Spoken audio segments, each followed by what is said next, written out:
নিয়ে এয়ারপোর্টে চলে যেতাম, তোমারে রিসিভ করতাম, কিছুই জানালে না, হুট করে বাড়ি এসে বললাম। এটা কি ঠিক করলা কও? আমি তো ভাই নিজেও জানতাম না এভাবে যে হুট করে আমি বাড়িতে ছিলাম। তো করে কেমনে জানাবো কও? তোমার কথা শুনে কেমন জানি লাগতেছে আমার। সত্যি করে কও তো, তোমার কোনো সমস্যা হয়েছে? সমস্যা হয়েছে বিধায় তো হুট করে বিদেশ থেকে বাড়িতে চলে না। ভাইজান কি সমস্যা হয়েছে? আর কয় মাসের ছুটি নিয়ে তুমি দেশে আইছো? ছুটিতে আসি নাই, একেবারে চলে আসতে। ভাইজান তুমি একবারে চলে এসো মানে? তুমি না কিছুদিন আগেও মানে ফোন দিয়ে কইলা তুমি ছুটিতে আইবা। বোন রে, আমার তো সেরকম ইচ্ছা ছিল, কিন্তু কিছুদিন যাবত আমার শরীরটা ভালো যাইতেছে না। আমি খুবই অসুস্থ হয়ে পড়ছি, আমি কোনো কাম কাজ করতে পারতাম না। আমার মালিক পক্ষ বুঝে গেছিল যে বিদেশ বাড়িতে আমার দিয়ে কোনো কাম কাজ নেই। এই কারণে মালিক পক্ষ আমার টিকিট কেটে একেবারে দেশে পাঠিয়ে দিচ্ছে। তোমার বড় কোনো অসুখ হয় নাই তো? কিসের বড় ধরনের অসুখ হইব না? ওনার তো দেখা মনে হইতেছে কোনো রোগে হয় নাই। আসল কথা হইলো ভাই ভাবিদের ছাড়া থাকতে পারতেছে না, এই জন্য বোর জন্য পাগল হইয়া দেশে চলে আসছে। একদম উল্টাপাল্টা কথা কইও না তানিয়া। আমার জামাই কি নতুন বিদেশ গেছে যে বউ ছাড়া থাকতে পারবো না? সব সময় তুমি খসা মাইরা কথা কও। এত রাগ করতেছেন কেন আপনি? হ্যাঁ, আমার বউ ছোট মানুষ, মুখ ফুসকায় না একটা কথা বাইরে গেছে, এর জন্য কি রাগ করা লাগবো? ভাইজান একবারে চলে আইছো, সমস্যা নাই। একবারে যেহেতু চলে আইছো, তুমি নিশ্চয়ই অনেক টাকা পয়সা সাথে করে নিয়ে এসো, তাই না? না রে ভাই, একটা টাকাও আমি বিদেশ থেকে আনতে পারিনি। কইলাম না তোরে, আমি কদিন ধরে অসুস্থ, ঠিক মতো কাম কাজ করতে পারিনি। টাকা আনবো কোত্থেকে? হাই হাই, কোনো টাকা পয়সা আনতে পারেন নাই? তার মানে শুধু হাত আর পা নিয়ে দেশে নাচতে নাচতে চলে আসছেন? তুমি ঠিকই করছো, আমি শুধু হাত আর পা নিয়ে বিদেশ থেকে চলে আসছি। ভাইজান তুমি সুস্থভাবে দেশে আসছো, আমাকে কাছে আসছো, তাতেই আমরা খুশি। বাইসে থাকলে টাকা পয়সা অনেক ইনকাম করতে পারবা। দেশে তো কাজ কামের অভাব নাই, দেশে কাজ কাম করবা। ওই দেশে সে কি কাজ করবো? হ্যাঁ, দেশের মধ্যে কোনো কাম কাজ আছে? তাছাড়া সে সারা জীবন বিদেশে ছিল, সে কি দেশে এসে এখন এই খাত খামার কাম করতে পারবো? আমি নিজেও বেকার, কোনো কাম কাজ করি না, টাকা পয়সা ইনকাম নাই। এখন এতগুলা মানুষের সংসার কিভাবে চলবে? এই সংসারটা এখন তুমি যে একবারে বিদেশ থেকে চলে আসলা, এই যে আমাকে বোনটার বিয়া হয় নাই, তার বিয়া দিবা কেমন? তোমার বউরে খাওয়াবে কি? তোমার যে একটা বাচ্চা আছে, এটা কি খেয়াল আছে? তারে কি খাওয়াবে? তুমি নিজে কি খাইবে? আমি কিছু জানি না রে ভাই, আমি কিছু ভাবতে পারতেছি না। এইসব কিছু নিয়ে চিন্তা করতে করতে আমি আরো অসুস্থ হয়ে পড়তেছি, আমার শরীর আরো খারাপ করতেছে রে ভাই।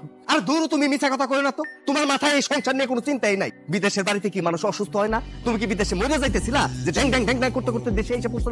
আমার বউ তো ঠিকই কইছে, তুমি তোমার বউরে ছাড়া এক মিনিটও থাকতে পারো না, এর জন্যই দেশে চলে আসছো। এ বাদ দাও তো, ওনার যা খুশি তা করুক, আমাদের এত তাতে কি? না চলে চলো, যার যারটা শেষে বুঝো। কিরে মিজান, তুই একলা একলা খাইতে বয়ে গেলি? আমি তো আরো ভাবলাম এতদিন পরে বিদেশ থেকে বাড়িতে আসছি, দুই ভাই এক লগে খাবো। তুই খাইতে বয়ে গেলি, আমার ডাকলি না কেন? আজকে বাড়িতে শুধু রান্না বান্না আমাকে দুইজনের হয়েছে, সেজন্য আমরা দুইজনে খেতে বসছি। আপনার করে ডাকি, কারণ আপনাদের জন্য কোনো রান্না বান্না হয় না। এটা তুমি কি কইতেছো তানিয়া? ঘরের মধ্যে মানুষ হলো 5-6 জন, তুমি দুইজনের জন্য রান্না করছো কেন? তুমি কি বোবা হয়ে গেছো? কথা বলতেছো না কেন? তোমার ভাইরা বুঝায় বলো। আচ্ছা ভাইজান, আপনি 20-25 বছর বিদেশ করে আইলেন, আপনার মাথায় কি আক্কেল বুদ্ধি কিচ্ছু নাই? 5-6 জন মানুষ আমরা সংসারে, দুইজনের জন্য রান্না হয়েছে, আপনি বুঝেন না কিছুর জন্য হয়েছে?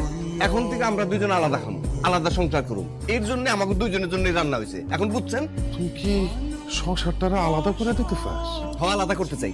মানুষের সারা জীবন এক লগে সংসার করে নাকি?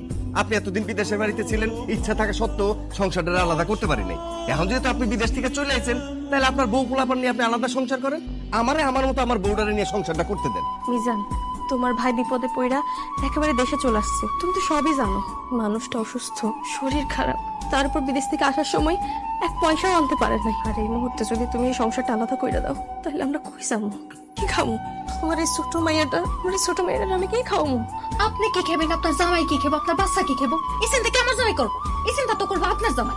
আমার সাফ সাফ কথা, আমরা আলাদা রান্নু, আলাদা খামো, আলাদা সংসার করবো। আপনার আমাকে বিরক্ত করে না, এখান থেকে যান। তানিয়া, তুমি যেহেতু সংসারটা আলাদা করে দিতে চাইতেছো, সমস্যা নাই, আলাদা করে দিও। তবে বোন, তোমার কাছে আমি কয়েকটা দিন সমস্যা দিতেছি। আমি যদি একটা কাজ বাজে জোগাড় করতে পারি, তখন তুমি সংসারটা আলাদা করো। আমরা যদি এখন আলাদা করে দাও, আমি আমার বউ বাচ্চা নিয়ে খুব বিপদের মধ্যে পড়ে যাবো। না না না না ভাইজান, আমি আর এক সেকেন্ডও সময় দিতে পারব না। সংসার আলাদা হইব, এটাই ফাইনাল। এবং এখন থেকে সেটা শুরু হইলো। এখন থেকে আপনার আলাদা সংসার, আমাকে আলাদা সংসার। ভাইজান তোমরা দুজন যেহেতু আলাদা হয়ে যেতেছো, তাহলে আমি কার লগে খাবো? এতদিন তো আমার লোকে খাইছো, আমি তো খাওয়াইছি, আমি তো পড়াইছি। এখন বড় ভাই বিদেশ থেকে আইছে, এখন তার কাছে যে কিছুদিন খা পর। কি কও, বড় ভাইজানের যে অবস্থা, ভাইজান তো নিজেই খাইতে পারবো না, আমারে কি খাওয়াইবো? এত কিছু তো আমরা জানি না। এখন এখান থেকে যান। কেন যেভাবে তাকে আসোস, আমি তো খানের ভেতর নজর লাগাবে, পরে তোমাকে পেট খারাপ হইব। কথা ঠিক কইছো তুমি। না, আমরা তোমাকে খাওয়ানো নজর দিয়ে তোমাকে পেট খারাপ করবো না, আমরা চলে যাইতেছি।